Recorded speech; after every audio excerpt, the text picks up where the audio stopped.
तो राजधानी भोपाल से बड़ी खबर, विधानसभा के मानसून सत्र का 7वां दिन है आज गूंजेगा जबलपुर में फर्जी योग्यताओं से नियुक्ति का मुद्दा। ग्वालियर में ऐतिहासिक धरोहर से छेड़छाड़ का मुद्दा भी गूंजेगा और मोटरयान कर संशोधन विधेयक होगा पेश। साथ ही आ जाएगा महानगर नियोजन विधेयक। खबर आपको राजधानी भोपाल से बता रहे हैं, जहां आपको बता रहे आज विधानसभा की कार्यवाही का 7वां दिन है। मानसून सत्र चल रहा है और लगातार हम बीते 6 दिनों से देख रहे हैं कि लगातार हंगामेदार सदन की कार्यवाही रही। कई सारे मुद्दों पर सरकार को घेरने की कोशिश विपक्ष करता रहा।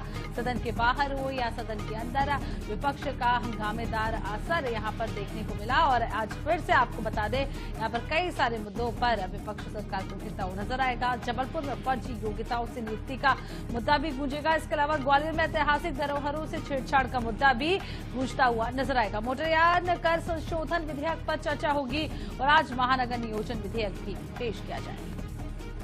तो चलिए सीधे राजधानी भोपाल चलते हैं और ब्यूरो प्रमुख अनुराग मालवीय विस्तार से जानकारी के लिए हमारे साथ जुड़ चुके हैं। अनुराग जी, 7वां दिन है आज विधानसभा की कार्यवाही का, क्या कुछ खास रहने वाला है? क्योंकि बीते 6 दिनों से आप देख रहे हैं विपक्ष लगातार हंगामा कर रहा है, सदन के बाहर हो या सदन के अंदर हो, विपक्ष हंगामेदार रहा है। आज क्या कुछ खास देखने मिलेगा? देखिए, बिल्कुल अगर आज की कार्रवाई की बात करें तो बहुत सारे बड़े मुद्दे हैं जिन पर चर्चा होगी। खासतौर पे मेट्रोपॉलिटन बिल जो है वो महत्वपूर्ण रहने वाला है। साथ में ऐतिहासिक धरोहरों से छेड़छाड़ का जो साथ में अनियमितताएं जो हुई है नियुक्तियों में जबलपुर में, वो मुद्दा है। लेकिन हमारे साथ में महेश परमार जी हैं। सर, मेट्रोपॉलिटन बिल आ रहा है, इंदौर के चारों तरफ साथ तमाम उज्जैन, देवास, सारे शहरों को जोड़ने की बात है, उसके नियोजन की बात है। किस तरह देख रहे हैं इस बिल को आप?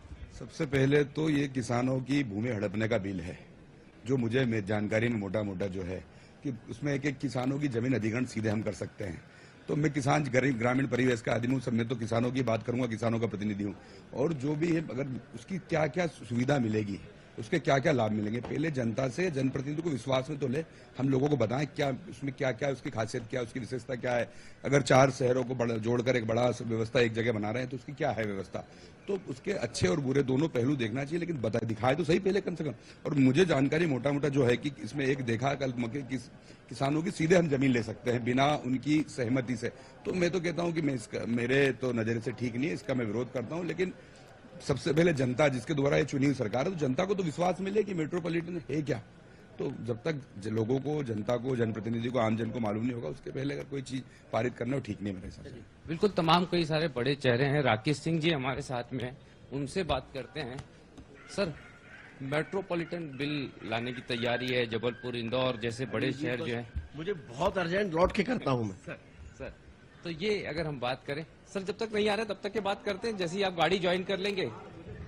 जी जी बिल्कुल। तो अगर हम देखें तो ये जो तमाम चेहरे हैं, हालांकि कुछ जल्दी में भी हैं चेहरे, क्योंकि डीपी मिश्रा जो हैं पूर्व मुख्यमंत्री, उनकी जयंती है, उसको लेके यहाँ पर जो है देख सकते हैं हम तमाम जो नेता हैं बड़ी जल्दी में जा रहे हैं। लेकिन फिलहाल अगर हम बात करें तो जिस तरह की ये परिस्थितियां हैं उसमें इस बिल के विरोध की तैयारी कांग्रेस के नजरिए से समझ में आ रही है, क्योंकि उनका कहना यह है कि किसानों की जो जमीन है उसके अधिग्रहण की बात यहाँ पर हो रही है।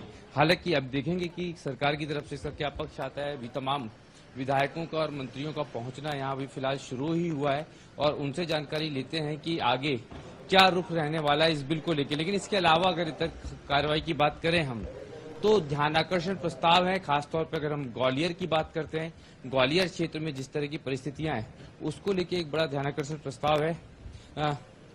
सर, किस तरह से देख रहे हैं, अगर आप देखें मेट्रोपॉलिटन बिल को कैसे देख रहे हैं जो आज आ रहा है नगर पालिका और महानगरों के नियोजन को लेकर? जी नहीं, देखिए, बहुत सारे विधायकों के साथ दिक्कत यही है कि वो उसको उस तरीके से नहीं देख रहे हैं। फूल सिंह बरैया जी यहाँ पहुंचे हैं, क्योंकि ग्वालियर को लेके भी एक ध्यानाकर्षण प्रस्ताव है। सर, ग्वालियर को लेके एक ध्यानाकर्षण प्रस्ताव आ रहा है जिसमें ये कहा गया है कि ऐतिहासिक धरोहरें हैं जो ग्वालियर की, उनसे बहुत छेड़छाड़ की जा रही है होटलों के निर्माण के लिए। नहीं, मुझे कि वो सरकार जो विकास के कार्य कर रही है, विकास के कार्य में जो आगे बढ़ रही है, तो वो एक तरफा देख रही है। वो इसकी हानि क्या क्या है वो तो देख नहीं रही है। तो हानि को भी देखना चाहिए कि भाई क्या क्या नुकसान होने वाला है, किस तरह से जनता को तकलीफ होगी, किस प्रॉपर्टी का नुकसान होगा, सरकारी इमारतों का भी नुकसान हो रहा है और ऐतिहासिक धरोहर का भी नुकसान हो रहा है। ये वो देख नहीं रही है गवर्नमेंट। तो सीधा ये बनी हमें तो विकास करना है। अब विकास करना तो ये तो देखना पड़ेगा ना। विकास करना है तो बहुत सारी बातों का ध्यान रखना पड़ेगा, ये कहना है फूल सिंह बरैया जी का। मैं अंदर की तस्वीरें आपको दिखाता हूं, जहां पर फिलहाल एक बड़े आयोजन को लेकर यहां पे तैयारियां दिख रही हैं। तमाम जो मंत्री नेता हैं वो यहां पहुंच चुके हैं, चाहे कैलाश विजयवर्गीय की बात करें, मुख्यमंत्री की बात करें। और ये एक बड़ा आयोजन यहाँ पे आज मध्य प्रदेश विधानसभा में किया है, वो है चूंकि डीपी मिश्रा जो हैं उनकी आज जयंती है, उसको मनाया जा रहा है और उसी में तमाम बड़े चेहरों को पहुंचता हुआ आप यहाँ पर फिलहाल देख सकते हैं। जी, तो कुल मिलाकर बड़े चेहरे यहाँ पर पहुंच रहे हैं और यहाँ पर आज भी हंगामेदार आसार नजर आ रहे हैं। 77 विधायकों ने सड़क पुल जैसे कामों की याचिकाएं आज रखनी है। इसको लेकर क्या कुछ डिटेल्स अपने अपने जो विधानसभा क्षेत्र हैं उससे संबंधित मांग आज विधायक करने वाले हैं? हाँ, देखिए बिल्कुल उस संदर्भ में भी बात करेंगे। अभी हम भूपेंद्र सिंह जी से बात करते हैं, क्योंकि वो नगरीय प्रशासन विभाग भी पहले देख चुके हैं और निश्चित रूप से उनको मैं बुला रहा हूँ भाई। बुलवा दे रहे इनको। सर,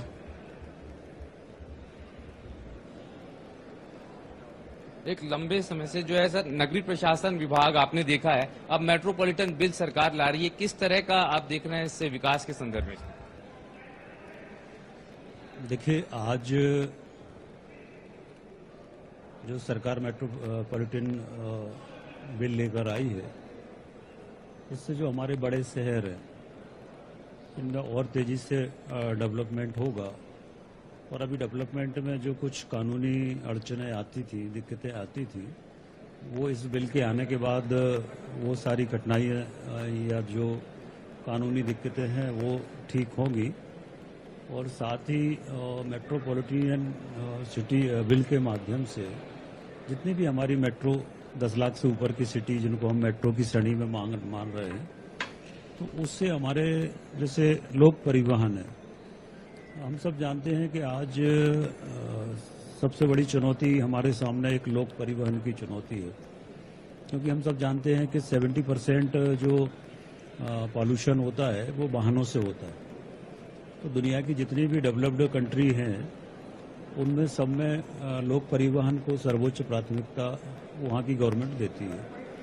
तो हमारे यहाँ भी इसी तरह से मेट्रो शुरू हुई है और अब मेट्रो जल्दी ट्रायल भी हो गई है और जल्दी मेट्रो चालू हो जाएगी।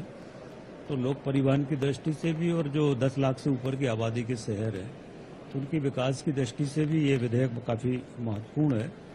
और अब हमारे इन नगरों में तेजी से विकास होगा और उसका लाभ हमारी प्रदेश की जनता को मिलेगा। Thank you very much sir.